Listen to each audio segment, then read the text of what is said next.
terus mengerjakan setiap pribadi kami, yang terus mengerjakan setiap langkah kaki kami, yang terus mengerjakan setiap umat pilihan Tuhan,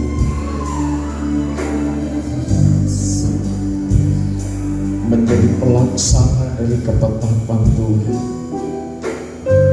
menjadi pelaksana dari kehendaknya Tuhan,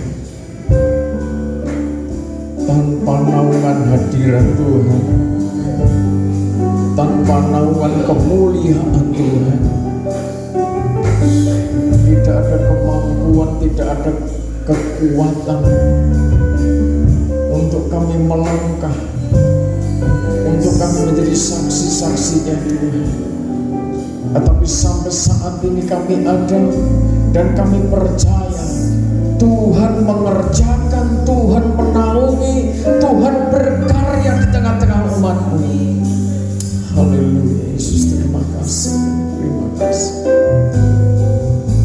Haleluya Yesus, terima kasih.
Kekuatan salib-Mu terus membawa hidup kami bertumbuh menjadi kuat di dalam hikmat dan ma'rifat Allah, di dalam kasih karunia Allah, sehingga sebagaimana Tuhan memilih kami untuk Tuhan percayakan menjadi berkat di bumi, sekalipun di tengah-tengah kegoncangan kami percaya kuasa dari tempat maha tinggi ada di tengah-tengah umat-Mu. Dalam nama Tuhan Yesus Kristus, layakkan kami menerima kebenaran firman-Mu. Haleluya, amin. Dalam kasih Tuhan kita Yesus Kristus, Puji syukur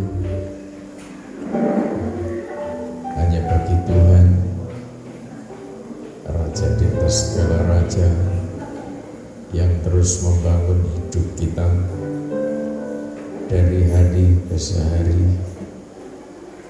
Kita dibangun menjadi imam-imam yang rajani. Pengorbanan Tuhan jelas diperuntukkan untuk membangun imamat yang berkerajaan Allah. Jadi keberadaan kita di bumi ini adalah sedang melaksanakan tugas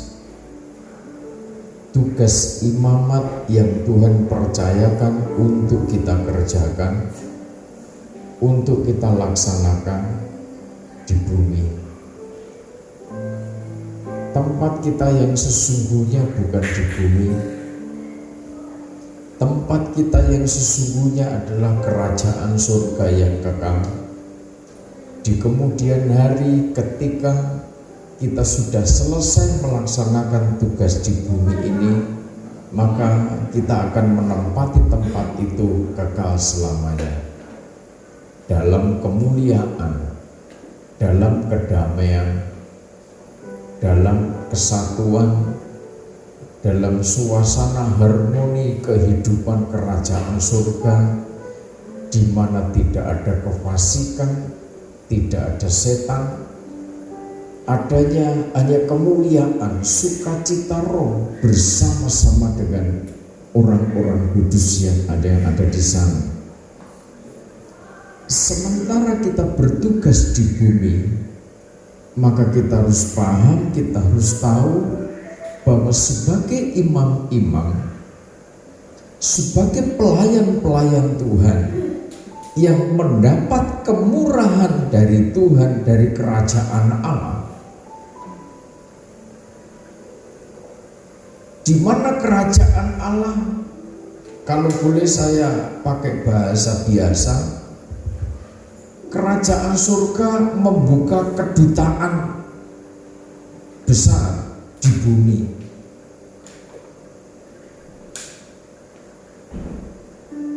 Ketika Tuhan membuka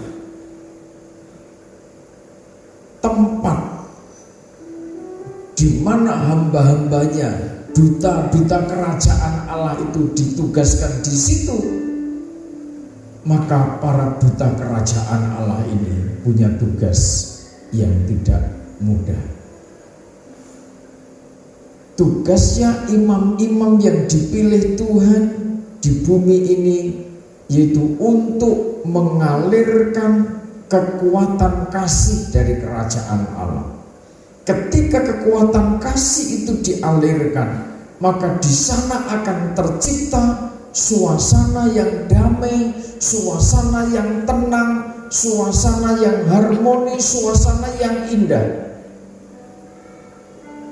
Tidak ada kerusakan lingkungan, tidak ada kerusakan biota, tidak ada kerusakan alam, tidak ada kerusakan moral, tidak ada kerusakan keluarga, tidak ada kerusakan sebuah bangsa ketika kerajaan Allah ada di sana. Rusaknya bumi, rusaknya lingkungan hidup, rusaknya moral manusia ketika utusan-utusan kerajaan Allah sudah tidak didengar lagi oleh manusia. Manusia yang ada di bumi cenderung bertindak, melakukan satu kegiatan untuk kepuasan nafsu, kepuasan diri sendiri, tanpa melihat, tanpa memperhitungkan, tanpa mempertimbangkan bagaimana dampak yang dikerjakan orang itu. Sudah jelas, mulai dari kerusakan alam, kerusakan lingkungan yang karena ambisi manusia pengen memiliki harta, kekayaan materi, lingkungan yang dulunya tertata rapi jadi indah, sekarang banyak lingkungan-lingkungan di sekitar kita dieksploitasi, akhirnya menimbulkan satu kerusakan.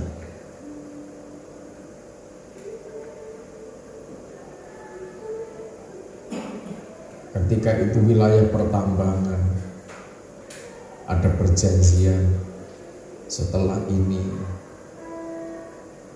penambangan selesai akan dibenahi kembali, didandani kembali. Kenyataannya banyak bekas-bekas penambangan yang justru menimbulkan kerusakan fatal. Perjanjian yang disepakati katanya mau dihijaukan kembali, masih banyak yang itu belum dikerjakan. Manusia sama-sama punya ambisi, yang penting bisa makan bersama-sama.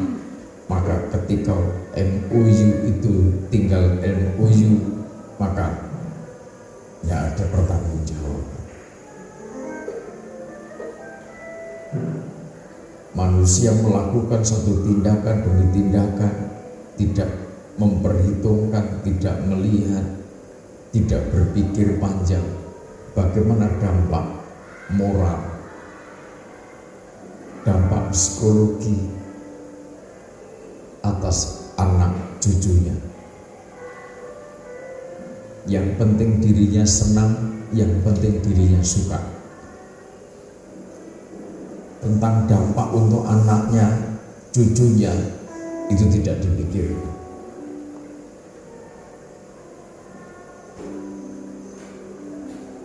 Ketika seorang pemimpin bangsa bertindak tidak berpikir bagaimana rakyat harus menjadi korban atas kebijakannya, nanti akan semakin banyak karena ambisi. Masuk tahun politik, apakah tahun ini, tahun depan akan seperti tahun yang lalu? Saling menjatuhkan, saling menghina, saling membenci, bahkan ujaran-ujaran kebencian berseliweran, bertaburan, semarak di media sosial, semarak di lapangan-lapangan, semarak di pasar-pasar. Hanya karena pengen kedudukan, pengen posisi sebagai pemimpin di dunia. Manusia ambisinya seperti itu, melegalkan segala cara, pengkhianatan itu biasa katanya kan, dusta itu biasa kata mereka.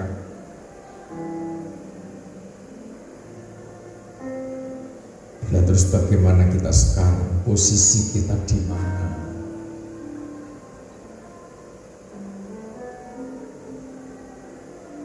Mereka terguncang dan banyak yang terguncang pasti. Baik yang membenci maupun yang dibenci, apakah damai hidupnya? Apakah itu dari Tuhan? Untuk sebuah posisi jabatan sebagai bupati, gubernur, presiden, wakil rakyat katanya, anggota-anggota dewan, dari DPR pusat, MPR sampai DPRD, provinsi, kabupaten. Ketika terjadi suatu ujaran kebencian, gemuruh di sana sini terjadi, saling menjelekkan, saling menjatuhkan, berita-berita hoax mulai berseliweran sana sini. Ada yang mengatasnamakan agama, ada yang pakai kitab sucinya, Terus bagaimana pengikut Kristus melihat fenomena seperti itu? Mereka sedang tampil sebagai orang yang beragama. Mereka sedang tampil sebagai tokoh-tokoh yang seakan-akan ngerti kitab yang diimani masing-masing tentunya. Tetapi kelakuannya, mulutnya justru memecah belah, mengkoyak-koyak tatanan kerajaan Allah, harmoni kehidupan. Bahkan tidak sedikit lingkungan yang sudah tertata rapi demi ambisi kepemimpinan, jabatan dirusak, dihancurkan, diremuk, dibakar. Apakah seperti itu orang yang menyebut nama Tuhan? Apakah seperti itu pengikut Kristus juga nanti akan ikut-ikut seperti itu? Oleh sebab itu, mari kita belajar firman Tuhan. Bagaimana pengikut Kristus di tengah-tengah tahun politik, sebab mau tidak mau saudara menentukan pilihan saudara, dan itu satu tindakan politik. Ada yang mengatakan pendeta tidak boleh berpolitik. Iya, tapi ada yang meyakini boleh. Siapa bilang tidak boleh?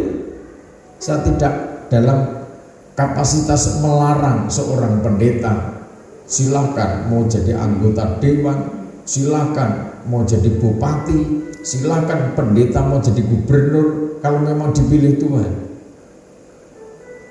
Tetapi andai kata seorang pendeta, seorang hamba Tuhan dipilih masyarakat menjadi seorang gubernur, menjadi seorang bupati, jadilah pejabat-pejabat seperti Daniel, seperti Nehemia, seperti Esra,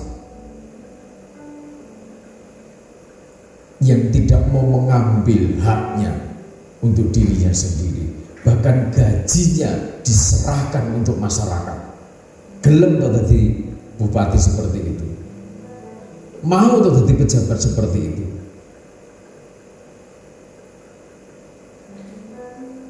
Tidak menutup kemungkinan anak-anak Tuhan banyak yang dipakai Tuhan menjadi pejabat-pejabat di negeri ini, mulai dari level RT, RW, lurah, camat, bupati, bahkan anggota-anggota dewan. Ada aturannya. Firman Tuhan mengatur saudara, para pengikut-pengikut Kristus, bagaimana ketika sudah dipercaya roh kasih karunia itu memperlengkapi negeri ini sebagai pelayan masyarakat. Bagaimana kita sekarang mewarnai tahun politik ini sebagai anak-anak Tuhan, sebagai pelayan-pelayan Tuhan, bertumbuh menjadi kuat di dalam hikmat dan makrifat, dan kasih karunia Allah memenuhi hidup saudara, melingkupi hidup saudara untuk menjadi berkat di mana saudara ada. Ini tidak bisa ditawar-tawar. Kalau sebagai jemaat punya kapasitas dipilih Tuhan jadi pejabat pemerintah di level manapun, saudara pasti menjadi berkat. Jangan ikut-ikut jadi maling, koruptor, jadi korupsi harta yang bukan haknya. Kalau perlu, justru malah hakmu itu harus sekian persen dipercayakan, diberikan, dipersembahkan untuk masyarakat, bukan malah mencuri yang bukan haknya. Sangat mempermalukan nama Tuhan kalau anak-anak Tuhan sampai korupsi, mencuri uangnya negara, mencuri uangnya rakyat. Uangnya rakyat aja dicuri, apalagi uangnya Tuhan.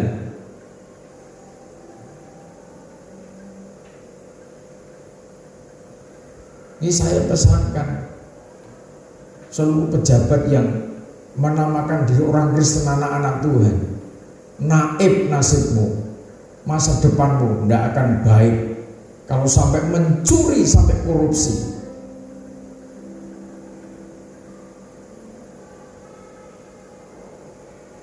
Sebab kan banyak pejabat-pejabat yang dari anak-anak Tuhan, pengikut-pengikut Kristus, mulai dari para jenderal sampai RT, banyak yang dipercaya itu. Gubernur ada, bupati ada, camat ada, anggota-anggota dewan banyak. Tapi kalau ikut-ikut menjadi pencuri haknya masyarakat, masa depanmu tidak akan damai. Di mana-mana sudah dikejar, pikirnya Tuhan itu tidak ngerti. Harusnya menjadi berkat di mana saudara ada, harusnya menjadi berkat di tengah-tengah kegoncangan. Nehemia menjadi contoh dalam Alkitab.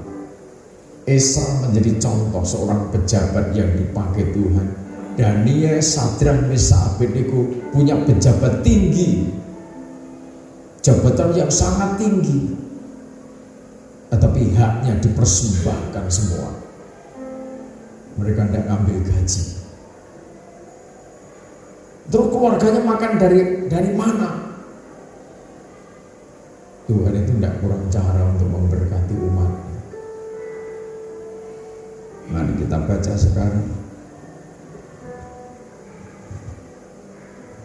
1 Korintus pasal 6. Ini harus dipahami oleh orang-orang yang dipercaya kasih karunia Allah. Orang-orang yang dipilih Tuhan harus memahami ini. 1 Korintus pasal 6 ayat 19 dan 20. 1 Korintus pasal 6 ayat yang ke-19. Atau tidak tahu bahwa tubuhmu adalah bait Roh Kudus yang diam di dalam kamu? Ya, terus Roh Kudus yang kamu peroleh dari Allah, dan bahwa kamu bukan milik kamu sendiri. ketika kita ini sudah dipilih oleh Tuhan dan kasih karunia Allah yaitu Roh itu bertahta di dalam tubuhmu, maka dikatakan bahwa kamu bukan milik kamu sendiri. Terus, sebab kamu telah dibeli dan harganya telah lunas. Terus, karena itu muliakanlah Allah dengan tubuhmu. Pengorbanan Tuhan, pengorbanan Kristus di kayu salib sebagai harta surga untuk membayar hidup kita yang penuh dosa. Kita sudah dibeli dari perbudakan dosa itu, sudah ditahirkan oleh darah pengorbanan Tuhan. Ketika kita sudah dibayar lunas, dibebaskan dari segala dosa, dibebaskan dari kegagalan, dibebaskan dari cengkeraman maut, maka tubuhmu menjadi tempatnya roh, pneuma. Ketika pneuma itu ada di dalam dirimu, ketika pneuma itu menguasai hidupmu, maka muliakanlah Allah dengan tubuhmu. Jadi gampangannya begini, ketika di dalam dirimu ada pneuma, ada Kristus, maka saudara pasti memuliakan Tuhan dengan tubuh. Ada apa di sana? Ada kekuatan, ada akal budi, ada jiwa,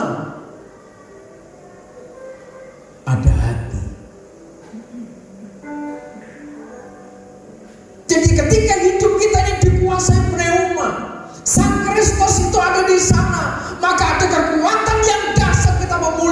Tuhan dengan segenap tubuh jiwa roh kita.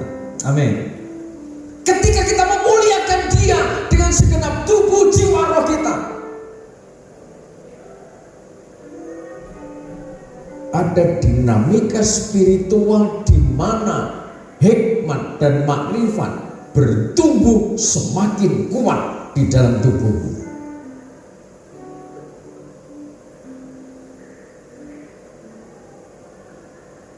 Jadi ketika kita berbicara bertumbuh semakin kuat di dalam hikmat dan makrifat, itu tidak sebatas di dalam wacana, tidak sebatas berhenti pada ritual, bermeditasi, acara pergumulan doa puasa, acara nanti fokus meditasi, melipat gandakan pengurapan, tidak berhenti di situ. Orang yang bermakrifat jangan hanya bereforia di dalam ritual. Ngerti maksudnya? Jangan hanya berhenti pada ritual-ritual di mana kita, wah ayo kita doa puasa, ayo kita pergumulan, ayo kita meditasi. Tidak berhenti di situ. Tetapi ketika kekuatan hikmat dan makrifat itu bertumbuh semakin kuat, maka muliakanlah Allah dengan tubuhmu. Nah, realisasinya bagaimana ini? Nanti ada poin-poin tertentu. Ketika seseorang tidak bisa melakukan, tidak punya kemampuan melakukan itu, kenapa kok tidak bisa? Ada kerikil-kerikil tajam yang masih terselip di sana. Banyak. Nah, nanti kita harus setahap demi setahap. Jadi belajar bertumbuh di dalam hikmat marifat, bertumbuh semakin kuat dalam hikmat marifat, dalam roh kasih karunia, dan menjadi berkat bagi bangsa-bangsa, bagi umat manusia di tengah-tengah goncangan. Belajarnya setahap demi setahap, dan ini terus kontinu, tidak bisa dalam sekejap, tidak bisa. Sebab pengajaran itu harus detail.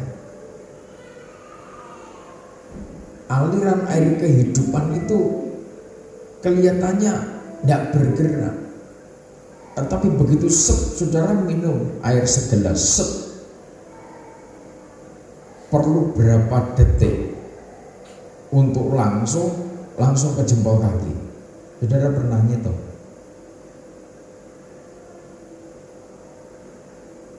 Perlu berapa menit? Begitu kan ada sistemnya.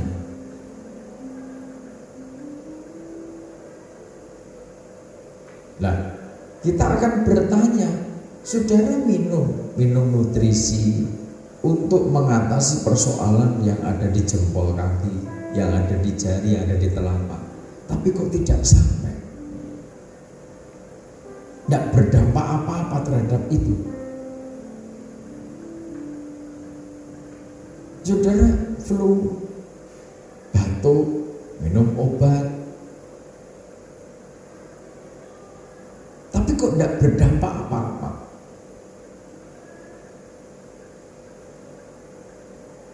Apakah nutrisi obat itu tidak dihantar ke sana?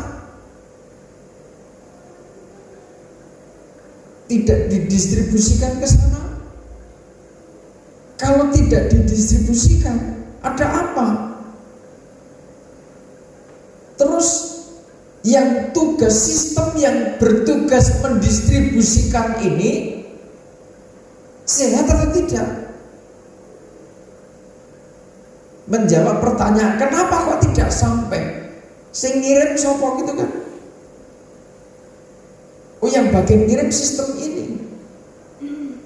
Oh, sistem ini lagi rusak juga. Begitu rumitnya kan? Belajar hikmat marifat juga begitu.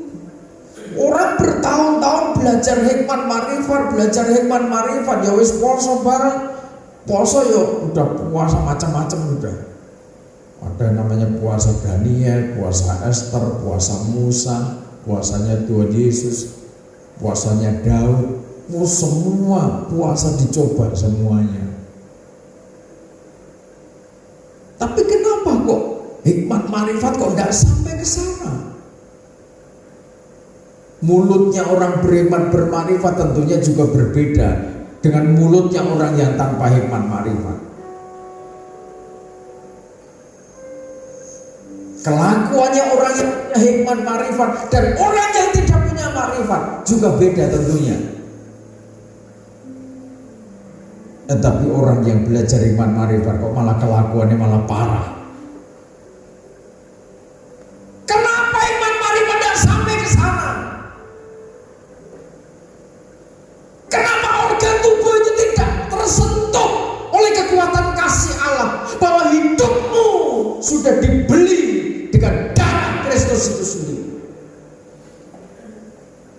Orang yang berhikmat marifat adalah orang-orang yang pertama kali merasakan bahwa hidupku sudah dibeli, hidupku sudah bebas oleh darah Kristus, dibebaskan dari cengkeraman dosa, dibebaskan dari roh-roh kegagalan itu, dibebaskan dari roh-roh kemalasan itu, dibebaskan dari roh-roh ketakutan itu.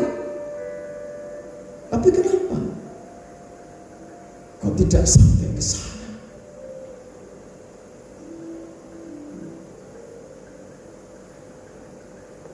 Yang khawatir terus memupuk kekhawatirannya, yang takut dihantui rasa takut, cemas, terus dipenjara oleh ketakutannya, sehingga tidak mau melakukan sesuatu. Yang putus asa, yang galau, terus berputar-putar dalam kegalauannya, tidak mau melakukan sesuatu. Alasan apapun juga. Tuhan tidak minta alasan. Yang diminta Tuhan, saudara harus paham, Dia berkorban di kayu salib untuk membebaskan saudara. Dan Dia sudah membebaskan saudara dari hutang dosa. Sudah dibayar lunas oleh Tuhan. Tinggal selanjutnya sekarang, ketika aliran air kehidupan itu tidak berjalan, tidak bisa menyentuh organ yang menjadi target. Ketika organ itu tersentuh, teraliri kekuatan hikmat marifat, pribadi Kristus, pikiran Kristus, maka organ-organ tubuh Kristus, imam-imam yang rajanya itu memiliki titik kesadaran bahwa tubuhku adalah baitnya Roh Kudus, bahwa hidupku bukan milikku lagi. Amin. Amin. Hidup ini bukan milik saudara. Jangan ngatur diri sendiri. Biarlah hidup kita diatur oleh Tuhan. Masih ingat? Jadikan Dia jurumudi saudara, maka saudara aman. Saudara ingat di Danau Galilea ketika kapalnya murid-murid dihantam badai. Murid-murid lupa kalau Tuhan Yesus ada di situ.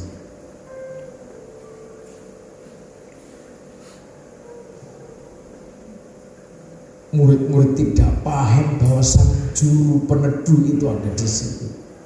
Sang juru mudi itu ada di situ.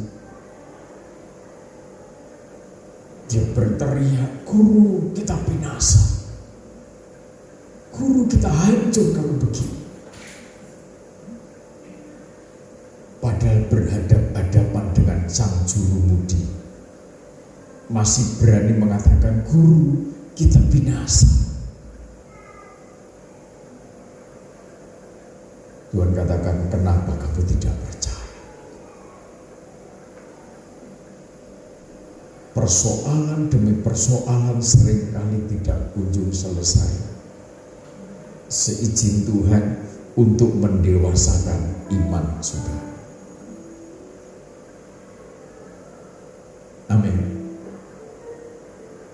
Kita pengen, kadang-kadang kita ini seperti anak kecil. Kami percaya Tuhan secepatnya menjawab doa. Kami percaya Tuhan secepatnya menolong kami, menolong keluargaku, menolong anakku. Kita ini lupa bahwa hidup kita ini baiknya. Kita ini lupa bahwa hidup kita ini sebagai penyembah. Sehingga keluar dari perkataan mulut kita seperti anak kecil, pengennya cepet. Iya kan?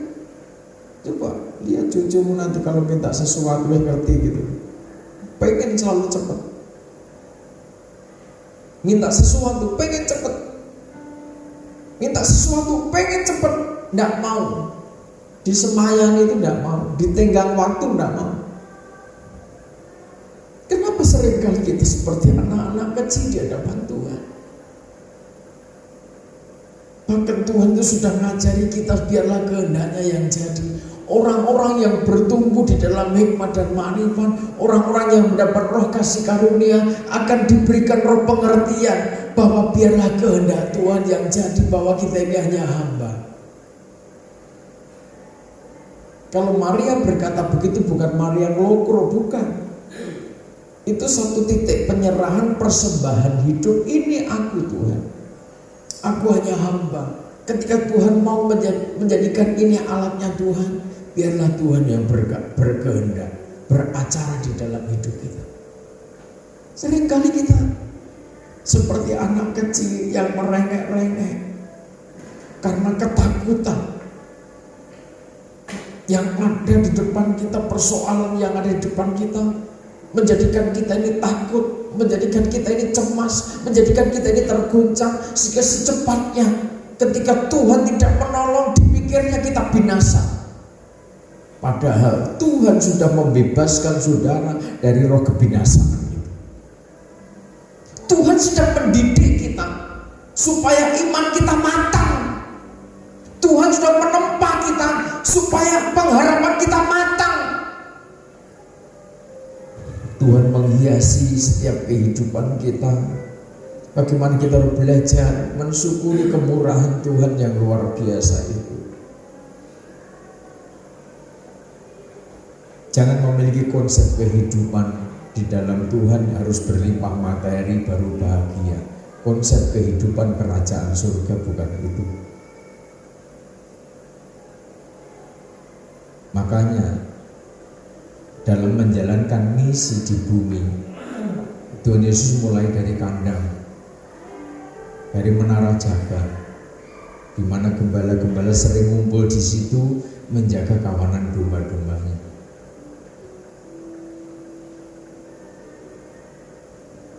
Mulai dari tempat itu. Karena apa? Dia action di bumi bukan menawarkan materi, tetapi menawarkan keselamatan.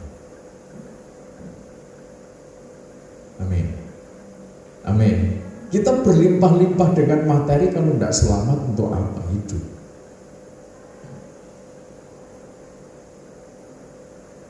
Tapi ketika kita ini belajar bersyukur atas kesempatan yang luar biasa yang Tuhan nyatakan atas kita, Tuhan menghiasi dengan kehidupan yang semakin indah,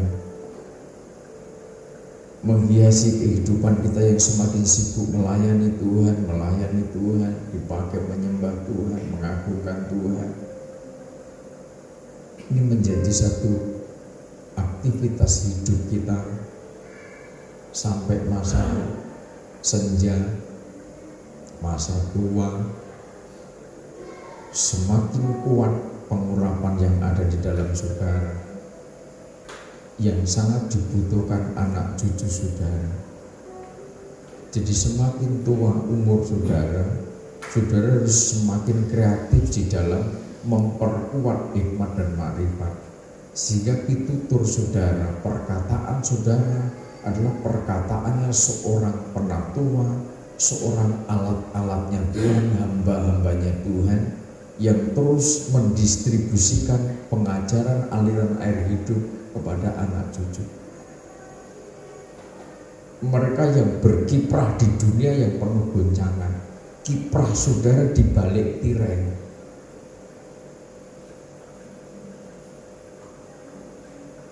Bukan ketika sudah tua, raiso golek duit, terus galau. Ya sudah saatnya ketika kita ini sudah tua. Dulu saudara nyuapi anak-anakmu kan, ya kan? Dan anak-anak ini ngerti pengajaran juga. Ketika yang tua ini sudah semakin tua, anak cucumu ganti nyuapi saudara. Kan gitu. Terus seperti itu hidup itu. Artinya seorang anak punya tanggung jawab. Punya tanggung jawab untuk ngerawat orang tua lagi.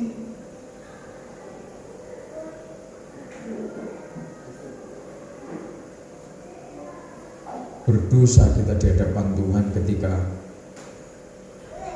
dari masa kecil tidak bisa ngapa-ngapa, dihantar dewasa, bertumbuh, pipis diresiki karo mae karo bapake,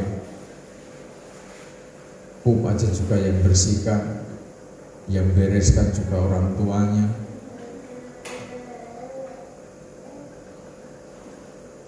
Sampai akhirnya bisa makan sendiri juga diajari. Terus bertumbuh, semakin gede, udah merasa kuat. Sementara bapak ibumu bukan semakin kuat, umurnya wis 60 ke atas, secara fisik wis saya error, sing dengkule cepat-cepat mungkin, mungkin sing rematik. Ya memang prosesnya seperti itu. Apa dirempong? Oh dirempong-rempongnya wong tua nih. Karena saudara kan belum tua. Satu saat saudara tua, prosesnya beda lagi kan. Faktor makanan yang beraneka ragam pada akhir zaman ini, hati-hati saudara mengkonsumsi makanan. Dan dia sebagai anak muda yang dipakai Tuhan untuk menyatakan kuasa Tuhan,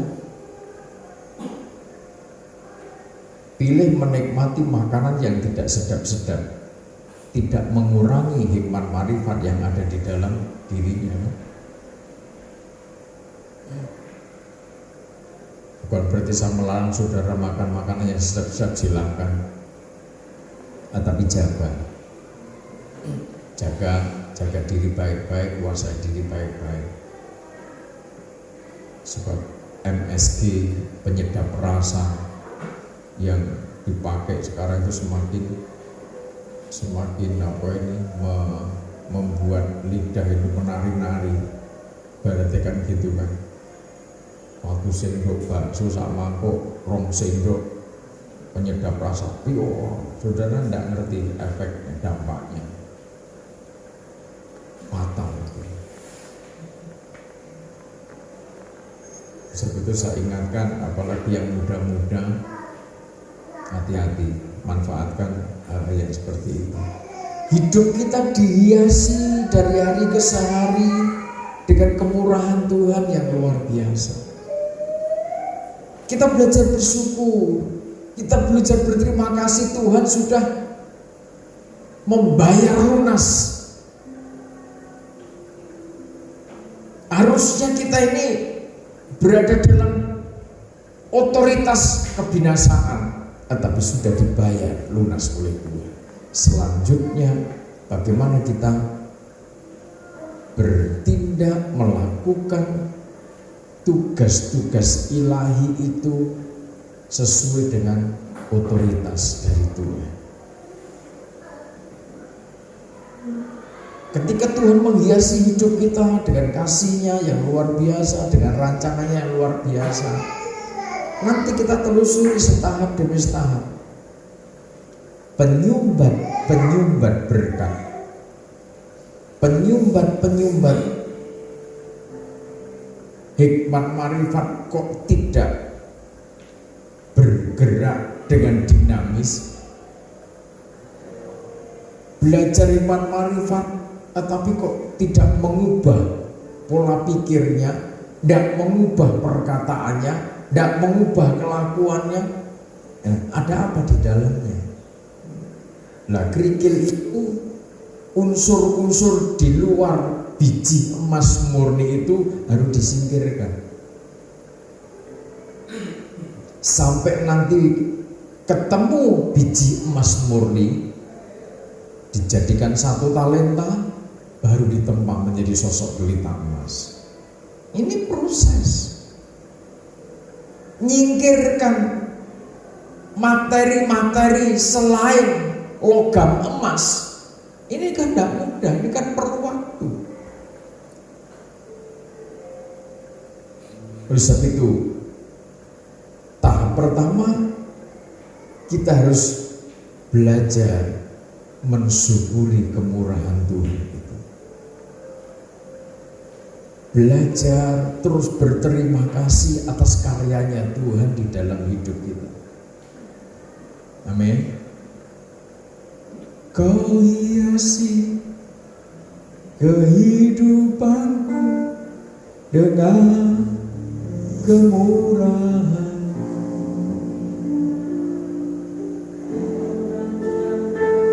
Masa depanku penuh dengan harapan. Aku ada saat ini, semuanya karena kasih. Aku hidup hari ini, semuanya terima kasih Yesus, Engkau sangat baik, teramat baik. Ketika kita ini tenang, ketika kita ini berdiam diri sebagai suami, sebagai istri, yang seringkali sesuatu hal yang kadang tak terduga, perkataan, sikap, yang sebenarnya itu komunikasi biasa terjadi di tengah-tengah keluarga saudara. Tetapi ketika dinamika spiritual hikmat makrifat itu berhenti, maka perkataan yang biasa itu menjadikan saudara tergoncang. Kita sulit mensyukuri kemurahan Tuhan. Kita sulit berterima kasih bahwa Tuhan itu baik, bahwa kita hidup sampai saat ini semua karena kasih-Nya Tuhan.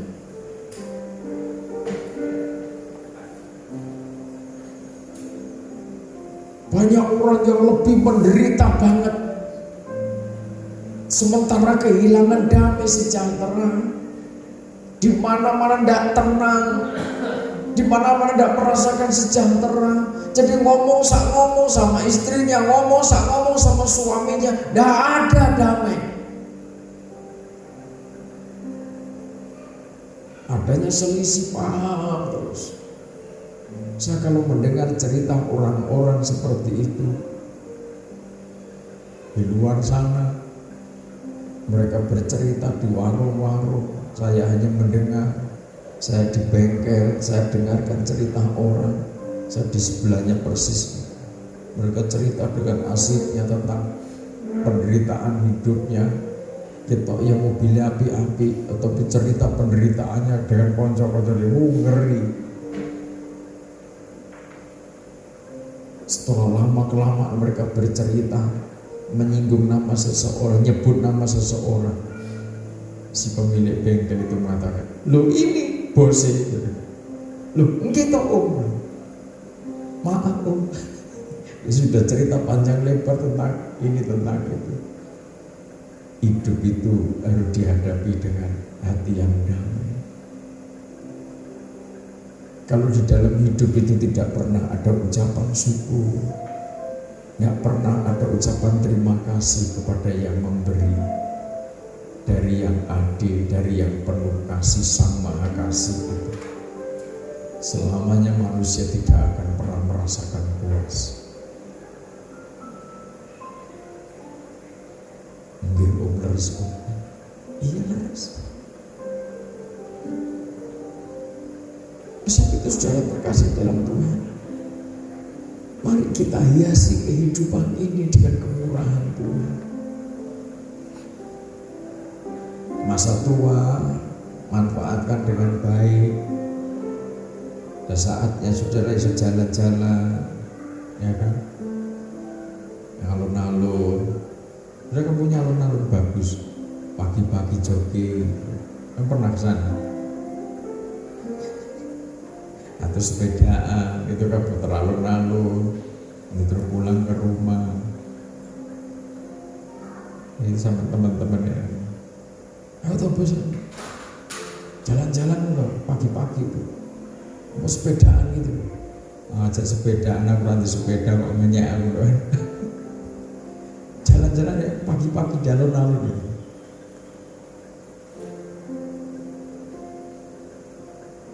Menikmati kemurahan Tuhan. Ojo nggo sepanan. Masih ada harapan di sana. Tuhan merancangkan masa depanku, masa depan yang penuh harapan. Saya pengen sehari bisa berkumpul para penatua yang umurnya ini semakin tua, saya juga semakin tambah terus. Masa tua kita adalah masa tua yang penuh harapan untuk anak cucu saudara. Tangan tetap terangkat, menandakan siap menyambut kemuliaan dan memberkati masa depan generasi saudara. Lah, di antara satu hal yang menjadi penghambat kita tidak bertumbuh di dalam hikmat marifat, kita tidak kuat di dalam hikmat marifat itu apa? Mari dibaca Injil Matius pasal 18. Injil Matius pasal 18.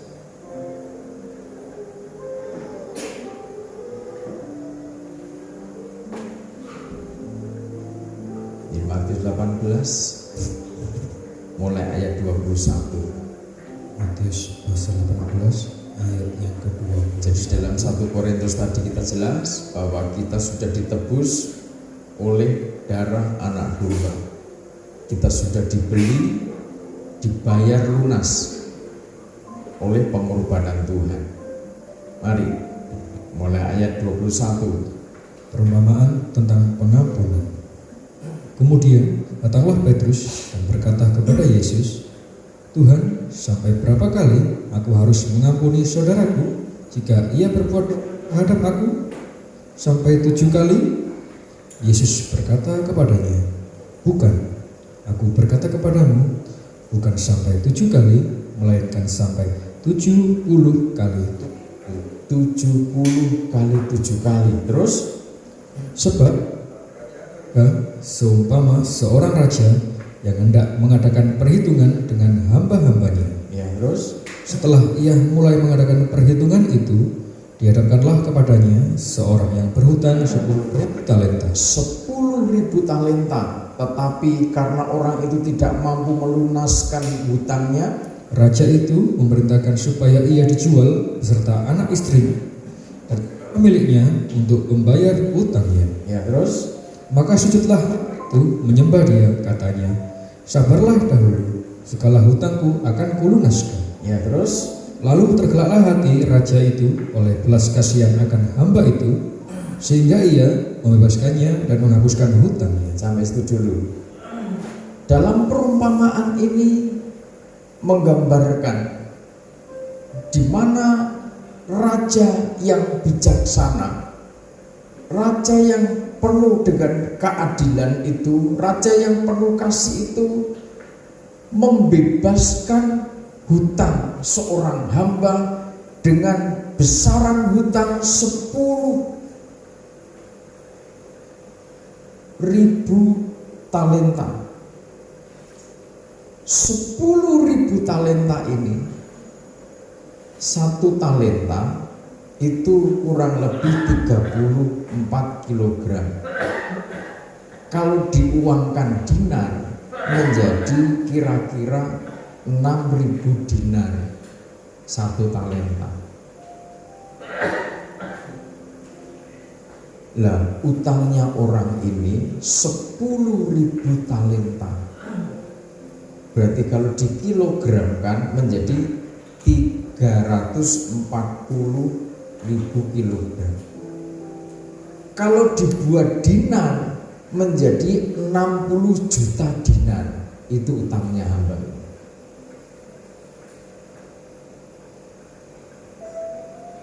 Ketika dimintai pertanggungjawaban, pertama, karena belum bisa melunasi hutang sebesar itu, maka dia katakan, suruh menjual anak istrinya untuk melunasi. Tetapi sikapnya hamba ini, ayat 26 dikatakan, maka sujudlah hamba itu menyembah dia, katanya, sabarlah dahulu, segala hutangmu akan kulunasi. Sikap seorang hamba yang rendah hati, yang lembut hati, sesaat membuat Tuhan jatuh hati.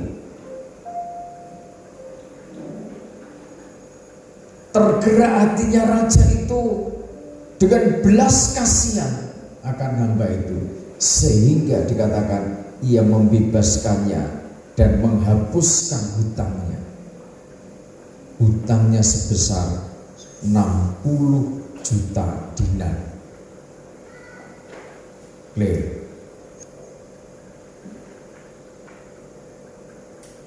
Tapi ceritanya tidak berhenti di sini. Ini yang seringkali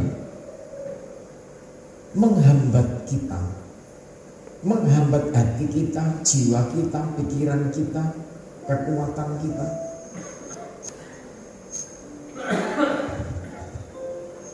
Tindakan hamba setelah diampuni, setelah dibebaskan, setelah dibayar lunas oleh sang raja, selanjutnya dibaca dulu.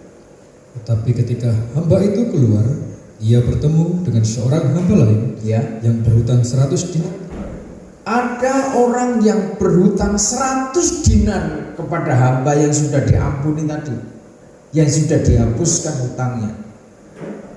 100 dinar. Ingat, hamba yang sudah dibebaskan hutangnya, diampuni, dibebaskan, hutangnya 60 juta dinar. Temannya punya hutang kepada dia hanya 100 dinar.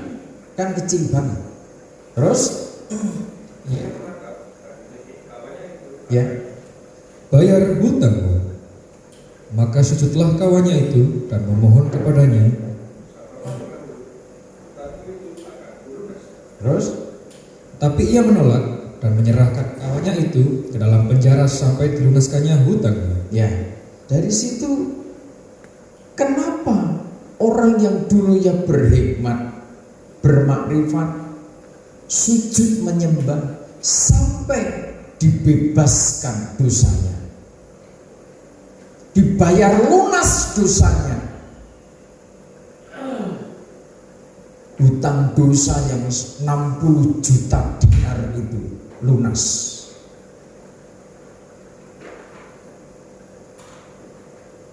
Tetapi ketika dia keluar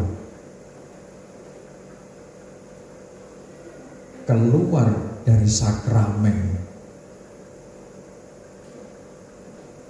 boleh katakan keluar dari tempat ibadah, kalau boleh dikatakan begitu, melihat orang yang dosanya hanya 100 dinar justru dihakimi habis-habisan,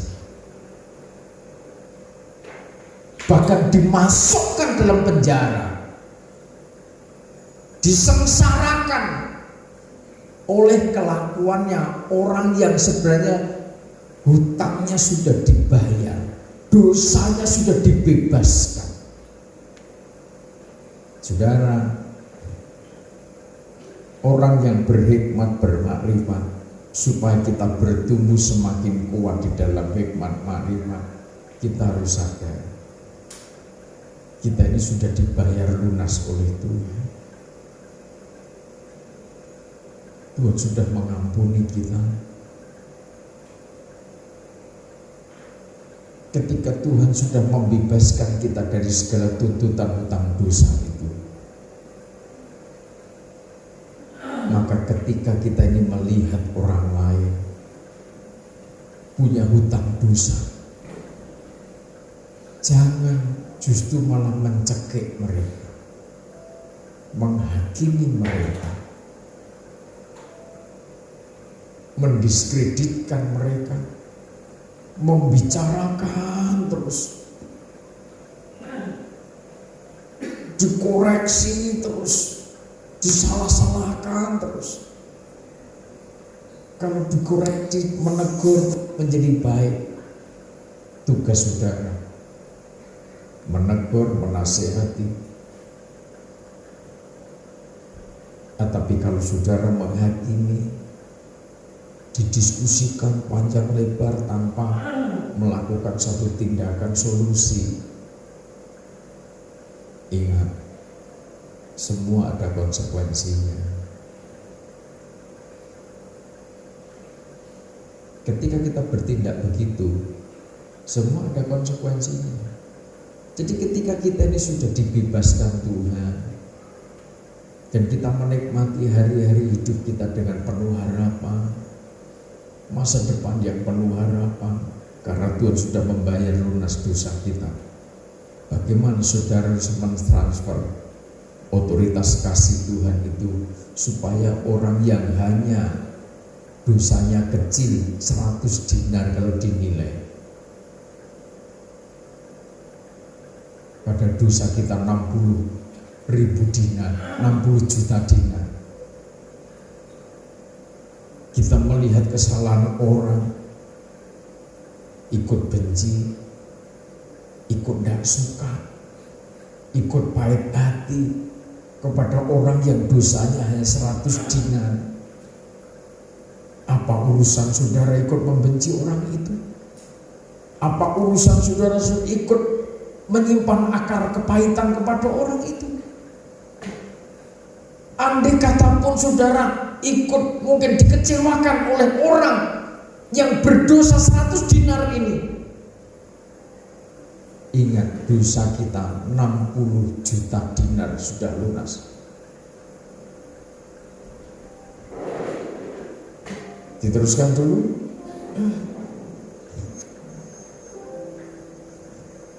Ayat 31. Melihat itu, kawan-kawannya yang lain sangat sedih, lalu menyampaikan segala yang terjadi kepada Tuhan mereka. Ketika ada orang bertindak bengis, ketika ada orang bertindak semena-mena, sementara dosanya sudah diampuni, dhisik kaya ngopo, saiki wis kaya ngene dimuliakan, wis mulya, sudah diberkati Tuhan lahir batin, kok bertindak semena-mena, nyinyiri orang, ketika saudara menjadi orang berhikmat, bermakrifat, melihat itu kawan-kawannya yang lain sangat sedih, lalu menyampaikan segala yang terjadi kepada Tuhan mereka. Ketika saudara melihat kenyataan seperti itu, saudara harus lapor. Amin. Amin. Doakan, Tuhan, ampuni mereka, Tuhan. Bila roh kasih karunia-Mu kembali turun, memulihkan mereka, sehingga tidak bertindak seperti itu, mengampuni mereka.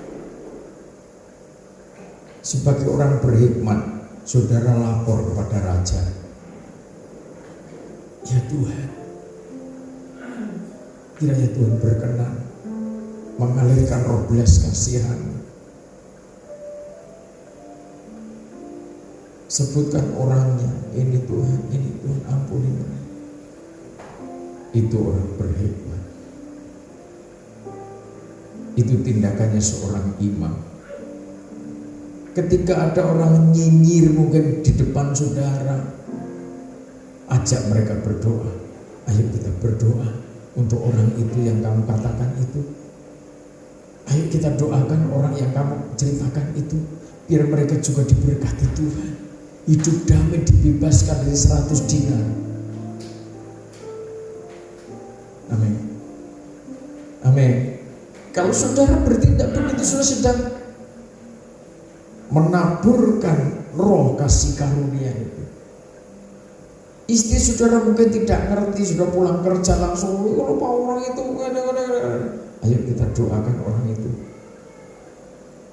Yang perlu diundang lainnya didoakan, biar tidak seperti itu lagi.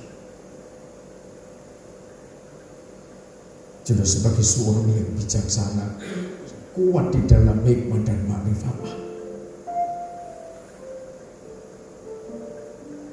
Mungkin suamimu mau ngamuk dan lain sebagainya, sudah sebagai istri, suami mungkin tidak bisa mengampuni seseorang, sudah sebagai istri bisa ngerem, menjadi peneduh. Pak, ayo kita doakan, tenang dulu, kita doakan. Kita sudah diampuni Tuhan. Dosa kita lebih besar dari mereka. Kesalahan kita lebih besar dari mereka. Tuhan mau menerima kita.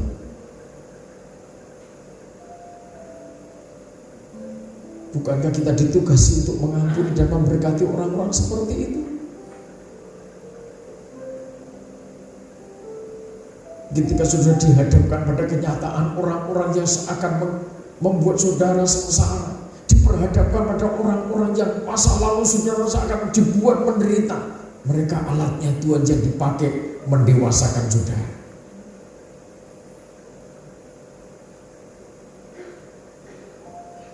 Mungkin sudah menghadapi orang-orang yang sangat merugikan saudara. Bertindaklah bijaksana. Ayo Bu doa, ayo Pak doa. Mungkin bahkan anakmu sendiri mengecewakan saudara. Apakah sudah berhenti mendoakan anakmu? Itu darah daging. Seberapapun orang menjengkelkan gembala, jemaat umat Tuhan, full timer mungkin, saya tidak punya hati dendam, tidak punya hati yang sakit, nyimpan kepahitan hati, saya tidak boleh. Pakaiannya seorang hamba itu adalah pakaian kasih yang harus mengalirkan pengampunan dan terus pengampunan, terus pengampunan.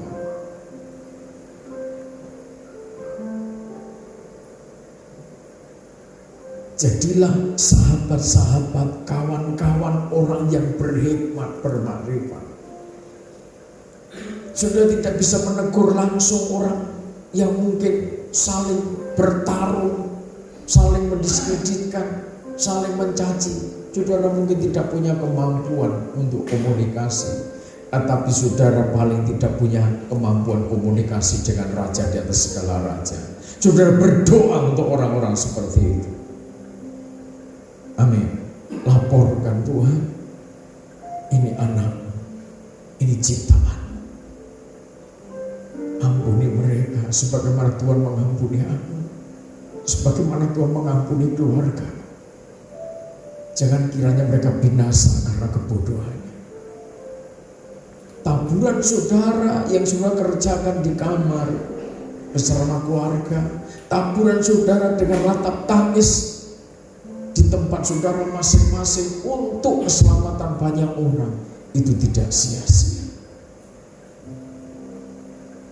Ayat 32, raja itu menyuruh memanggil orang itu dan berkata kepadanya, "Hai hamba yang jahat, ya, seluruh hutangmu telah kuhapuskan karena engkau memohonkannya kepadaku. bukankah engkau pun harus mengasihi kawanmu seperti aku telah mengasihi engkau?" Maka marahlah tuannya itu dan menyerahkannya kepada Al-Gojo sampai ia melunaskan seluruh hutangnya. Iya, maka Bapakku yang di surga akan berbuat demikian juga terhadap kamu Apabila kamu masing-masing tidak mengampuni saudaramu dengan segenap hatimu. Amin. Ketika kita mengampuni, ketika kita sudah diampuni, sudah dibayar lunas dari cengkeraman dosa, dibebaskan dari cengkeraman maut, selanjutnya harusnya kita juga mengasihi. Harusnya kita juga mengalirkan roh pengampunan itu. Maka Bapa kita yang di surga akan berbuat demikian juga terhadap kita. Apabila kamu masing-masing tidak mengampuni saudara dengan segenap hati. Kalau kita tidak mengampuni, kita diserahkan pada Al-Gojo-Al-Gojonya Tuhan. Kalau sudah jatuh ke Al-Gojonya Tuhan, kita dididik dengan cara keras. Kita dididik bukan dengan pengajaran lagi. Kita dididik bukan dengan sentuhan kasih lagi. Tapi sudah tahu apa tugasnya Al-Gojo? Mencambuk, menghajar dengan kasar sampai utangmu lunas. Saudara pilih mana? Pilih mengampuni atau pilih jatuh ke tangannya Al-Gojo? Kalau sudah malaikat langsung mendidik kita sampai betul-betul, iya, aku mengampuni. Orang itu loh, kalau membuka mulutnya tidak gampang loh. Orang punya karakter macam-macam. Orang untuk bisa mengatakan, iya, aku mengampuni.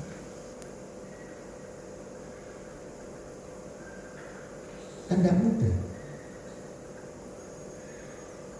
Apa diajar dulu, dicambui dulu karena malaikat, para Al-Gojo itu, baru nanti bisa, aku mengampuni nak, aku mengampuni papa, aku mengampuni sesama.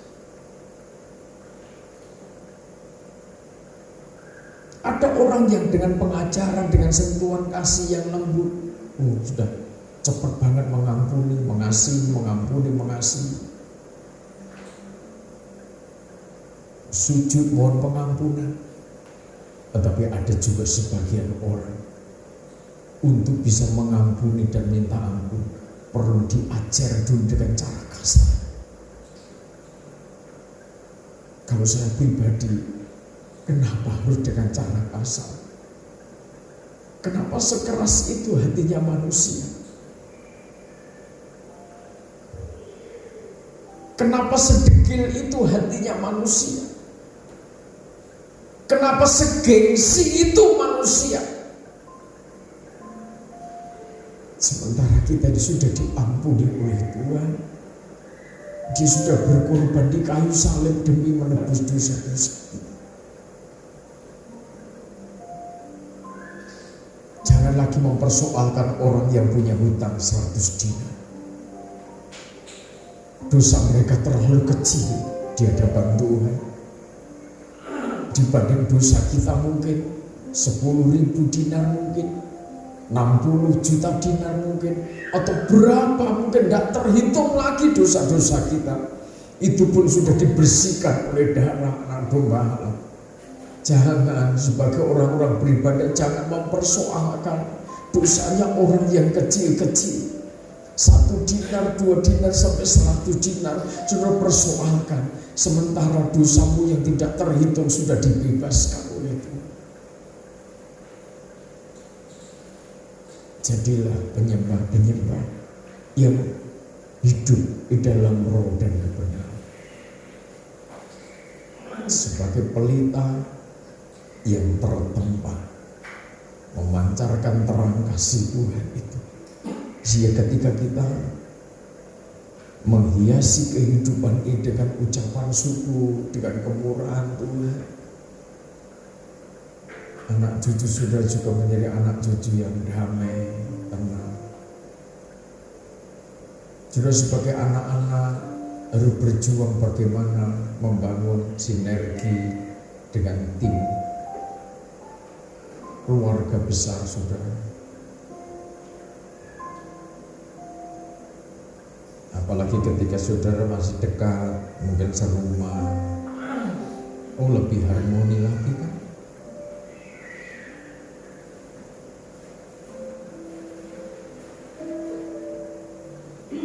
Pulang kerja, iya capek, terus ngamar dewi-dewi. Bangunlah harmoni kehidupan, bangun fellowship keluarga. Kalau saya mau ngomong begini, saya kan ngelakoni.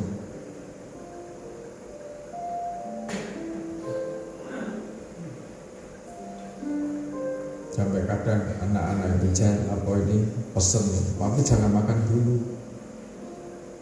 nanti kita makan sama-sama. Nah, sementara kadang kan kira pulangnya malam, kadang pulang sampai jam 9.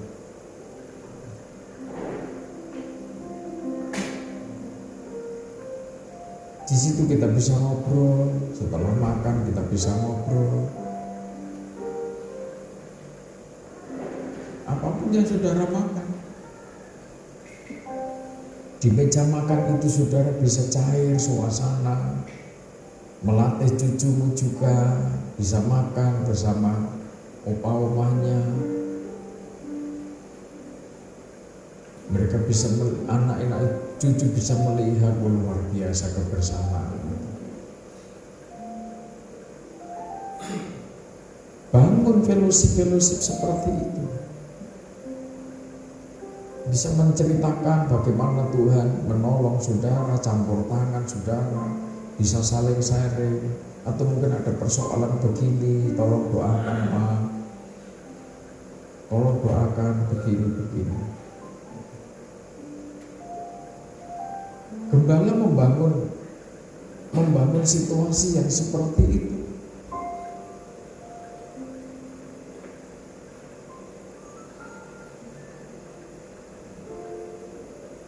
Untuk bisa di sana ada gagasan, di sana ada program yang bisa, begini gimana, begini gimana.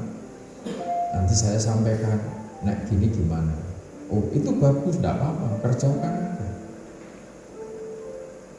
Kita support dalam doa. Jadi di meja makan itu mungkin makan hanya sebentar. Nanti akhirnya jadi 2 jam di situ.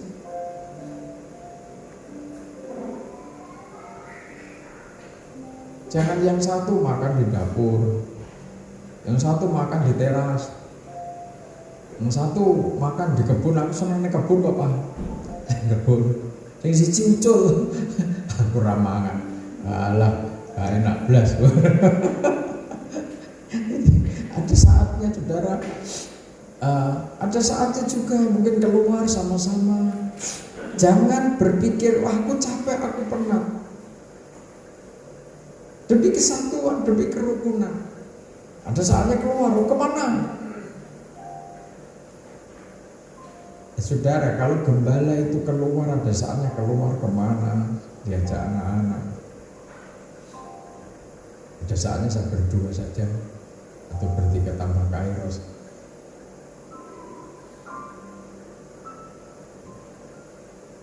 Bukan terus, wah itu perlu budget piro. Lho sekarang nek nggone pinggir berantas nganggo budget itu. Ya kan? Nek ndak mau makan di warung, ya masak di rumah, digawa ning pinggir berantas nggawa tikar, clear masalah. Amin. Iya ta? Kalau ndelok Sungai Berantas, wah, Sungai Berantas kok perlu ingin tak ampun kaya ngene. Kaya uripe manungsa. Pikirannya manusia sing keruh. Di sana sudah bisa ada saatnya apa Tuhan memberikan pencerahan.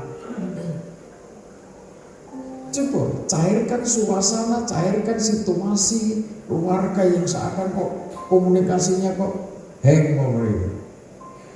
Saudara yang muda-muda, generasi muda, orang tua itu maaf, orang tua kadang bisa baper gitu. Ya kan? Orang tua itu kadang bisa baper. Ayo ma, nanti itu rasa anu lah. Ayo pokoknya papa mama saya nurut karo aku. Yang punya ide saudara yang muda-muda. Beberapa hari kita amat-amat kok mama kayak ngopo ya. Yang menunggu kudu peka. Yang muda-muda, bapak-bapak muda, ibu-ibu muda itu peka.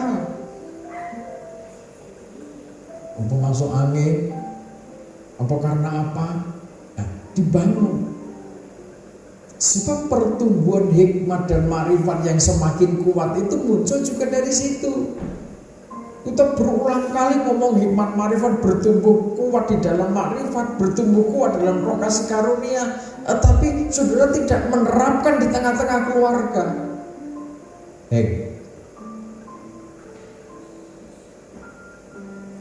Tidak sampai.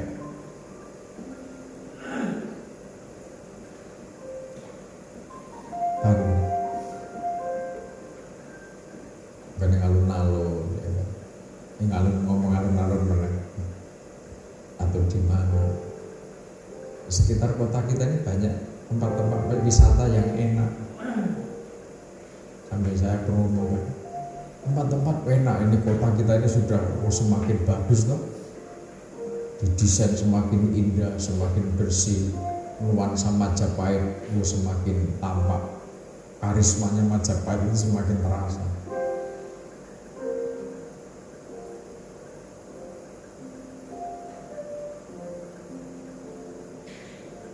Mau berendam naik, ya kan? Lengkap Majapahit itu.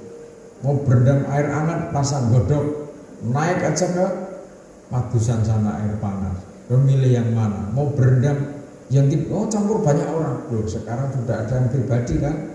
Mau sekeluarga kungkum naik kono sehari, enggak apa-apa. Masing-masing harus berjuang, bertumbuh, menjadi kuat di dalam hikmat marifat. Itu mulai dibangun dari tengah-tengah keluarga. Saling mengampuni satu sama lain. Harmoni kehidupan dalam kasih tercipta di sana. Ada kekurangan, ada kelebihannya. Itulah pentingnya saling mengampuni, saling memahami, saling mengerti, dan bertumbuh, tidak stagnan. Kiranya Tuhan Yesus memberkati.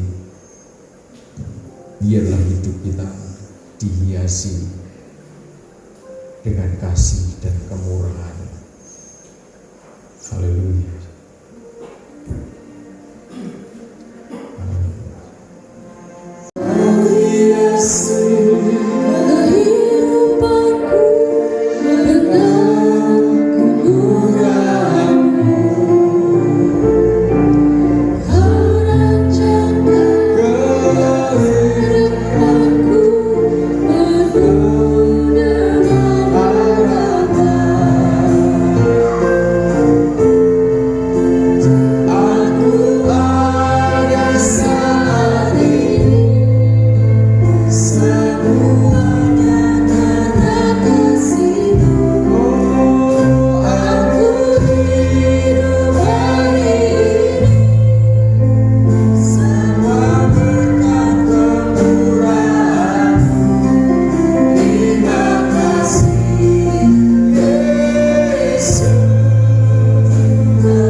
generasi anak cucu, masa depan yang penuh kasih sayang Tuhan, masa depan yang penuh kasih karunia dari Tuhan. Berkat-berkat Tuhan dilimpahkan secara sempurna.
Itu menguasai masing-masing pribadi kita. Pengampunan dari Imam Besar Agung, pengampunan dari kerajaan Allah sudah dinyatakan.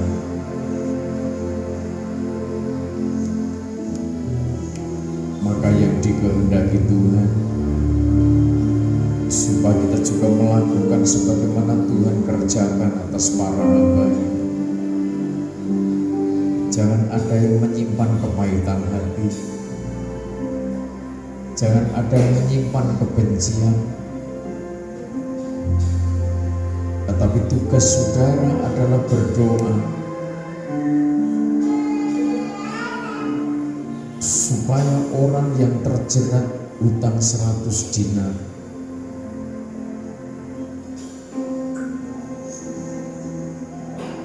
orang yang gegabah, yang sudah dibebaskan hutangnya, dosanya, justru malah bertindak semena-mena kepada orang-orang yang tertindak dengan dosa yang seakan sangat ringan.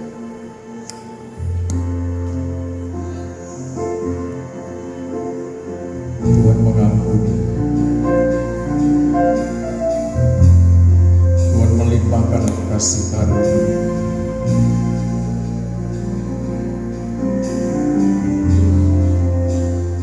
Sehingga kemuliaan Tuhan bertumbuh, kemuliaan Tuhan semakin dinyatakan dengan dahsyat,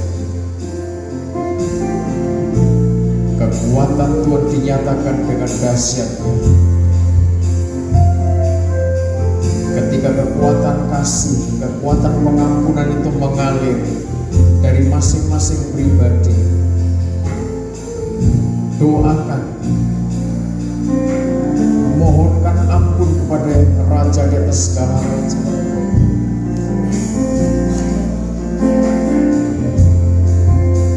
Maka kemuliaan Tuhan, kemuliaan yang memerdekakan,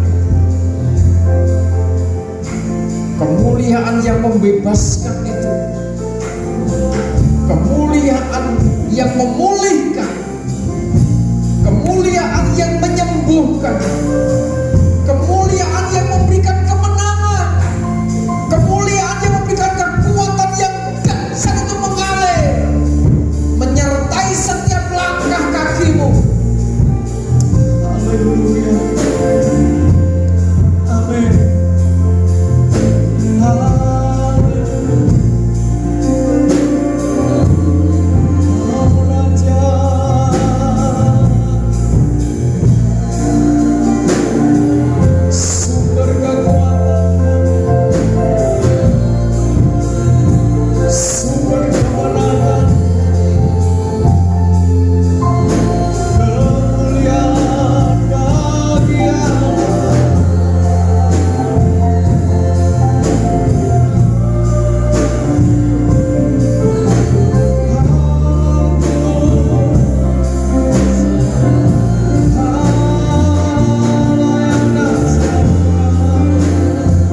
Dalam nama Tuhan Yesus Kristus, Tuhan memperhatikan permohonan-permohonan syafaat umat-Mu, baik untuk jiwa-jiwa yang memerlukan lawatan kasih Tuhan, dibebaskan dari segala cengkeraman dosa, cengkeraman maut, dibebaskan dari roh-roh kekerasan hati, dibebaskan dari roh-roh perpecahan, dibebaskan dari roh-roh kenajisan, dibebaskan dari roh-roh yang membinasakan masa depan, dibebaskan, dipulihkan dari segala sakit penyakit, dipulihkan dari segala kegagalan, dipulihkan dari perkara-perkara yang tidak dikehendaki Tuhan dalam hidup mereka. Kekuatan iblis, kekuatan kebinasaan dihancurkan oleh darah Kristus, dan Tuhan sudah membebaskan umat-Mu di dalam nama Tuhan Yesus Kristus. Tuhan menjangkau dimanapun umat-Mu berada, dalam kondisi apapun juga. Pertolongan Tuhan Kau nyatakan atas mereka, kasih Tuhan mengalir atas mereka, kekuatan kasih surga terus menguasai mereka, melingkupi mereka, menuntun mereka kepada satu kemuliaan demi kemuliaan yang dasar. Kemurahan-Mu mewarnai hidup umat-Mu. Makasih. Dimanapun umat-Mu melayani bersama penggembalaan yang Tuhan tetapkan, berkati mereka semua yang ada di pelosok-pelosok negeri ini, di perkotaan semuanya, di dalam lingkup kasih Tuhan. Seluruh hamba-hamba-Mu yang ada di kota dan Kabupaten Mojokerto juga diberkati Tuhan, dipakai untuk menjadi saluran berkat kasih Tuhan, dimanapun umat-Mu berada, dimanapun para hamba-Mu berada. Memberkati bangsa kami Indonesia menjadi bangsa yang dipenuhi kasih Tuhan, bangsa yang diberkati di dalam kedamaian, dalam kesatuan, sehingga menjadi berkat bagi bangsa-bangsa di muka bumi. Negeri ini, negeri yang dipilih Tuhan, sebagaimana firman Tuhan katakan, sampai Tuhan mengorbit tokoh-tokoh kegerakan akhir zaman, tokoh-tokoh pemersatu, tokoh-tokoh yang menciptakan damai sejahtera, tokoh-tokoh yang menciptakan suasana yang penuh kemuliaan hadirat Tuhan. Terima kasih Bapak. Dari pimpinan pusat sampai daerah, Tuhan memberkati para pejabat negeri ini sebagai pejabat-pejabat yang takut akan Tuhan, pejabat-pejabat yang bijaksana, bertindak sesuai dengan konstitusi hukum yang ada di negeri ini. Terima kasih Bapak, terima kasih. Memberkati kota kami Mojokerto, memberkati Kabupaten Mojokerto, hingga bumi Majapahit ini menjadi berkat. Kota yang penuh kemuliaan Tuhan, kota yang penuh harmoni kehidupan. Kebinekaan juga ada di kota ini. Tetapi kami percaya kemuliaan hadirat Tuhan dalam kedamaian, dalam kebersamaan, dalam kesatuan Engkau ciptakan di kota ini. Ibu Wali Kota, Forkopimda, semua bisa bersinergi demi menciptakan tatanan kota yang penuh kemuliaan dan kedamaian. Terima kasih Bapak, terima kasih. Di dalam nama Tuhan Yesus Kristus kami berdoa, kami mengucap syukur atas berkat-berkat yang Tuhan limpahkan di tengah-tengah hidup